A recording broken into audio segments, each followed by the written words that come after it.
আমরা যে প্রায় সময় কথা বলতে গিয়ে দেখবেন অনেক মানুষ বলে থাকে বাল। দেখবেন একজন মানুষের কোনো কিছু পছন্দ হয় নাই, সে কোনো কারণে তার উপরে রেগে আছে, দেখবেন হঠাৎ করে সে বলে ধুর বাল, এইগুলো তুই বলিস না। আপনি কি জানেন যে এই বাল শব্দটা বলার মধ্য দিয়ে মুসলমানদের জন্য কতটা ক্ষতি রয়েছে? বাল শব্দটি হিন্দি ভাষায় যে চুলের অর্থ দাঁড়ায়, সেটি কিন্তু বাংলা ভাষার মানুষেরা যে শব্দ বলে থাকে সেই অর্থ দাঁড়ায় না। কিন্তু বাংলা ভাষার মানুষেরা যে বাল শব্দ বলে, এটার অর্থ কিন্তু চুল দাঁড়ায় না, এটা দাঁড়ায় ইতিহাস থেকে হারিয়ে যাওয়ার এক দেবতার নাম।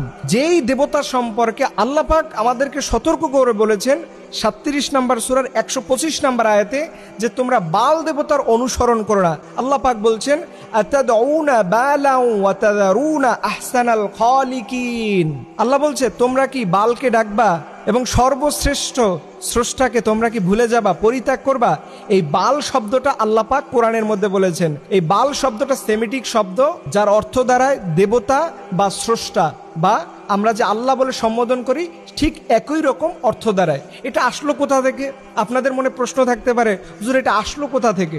এটা আসছে মুসা আলাইহিস সালাম যখন আল্লাহর নির্দেশে 40 দিনের একটা ধ্যান করার জন্য তুর পাহাড়ে গেলেন, তখন ওনার যে অনুসারীরা ছিল তাদেরকে বলছে তোমরা যতটুকু আল্লাহর পক্ষ থেকে নিয়ম পেয়েছো এটাই মানবা। কিন্তু তার মধ্যে একজন ছিল সামিরি নামের। এই সামিরি কি করলো, হঠাৎ কিছুদিন যাওয়ার পরে সে একটা গরুর মূর্তি করলো এবং এই গরুর পূজা শুরু করলো। দেখবেন এই সামিরির যে তৈরি করা যে গরুটা ছিল, সেই গরুর যে শিং ছিল, শিংয়ের মাঝখানে দেখবেন সূর্য দেখা যায়। ঠিক এই বাল দেবতাটাও এই একই রকম, এবং মিশরীয় সভ্যতায় অনেক মূর্তির মাথার ভিতরে দেখবেন দুই পাশে দুইটা শিং থাকে এবং মাঝখানে সূর্য থাকে।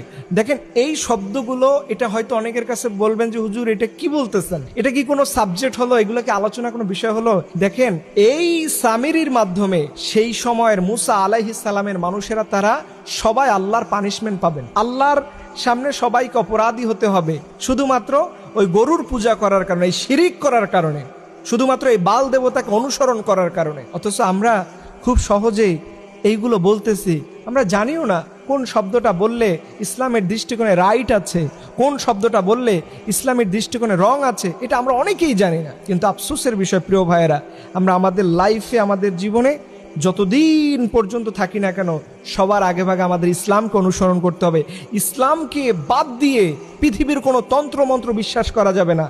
আজকের যে সাবজেক্ট আপনারা শুনলেন, হয়তো অনেকেই আপনাদের মাথার উপর থেকে যেতে পারে, হয়তো জীবনে প্রথমও শুনতে পারেন, কিন্তু আপনি ইন্টারনেটের মধ্যে সার্চ করেন, এই বাল দেবতা সম্পর্কে আরো খুঁজেন, কোরআনের 37 নম্বর সূরার 125 নম্বর আয়াতটা আপনি দেখেন, আপনার কপাল খুলে যাবে। আপনি যদি এই ভুলটা, এই শব্দটা বলা থেকে নিজেকে বিরত রাখতে পারেন, আপনি পরিপূর্ণ একজন মুমিনে পরিণত হবেন। আল্লাহ পাক রব্বুল আলামিন যেন আমাদের সবাইকে আমাদের জীবনের সকল গুনাহ থেকে মাফ করে দেয়, সকল আমিন।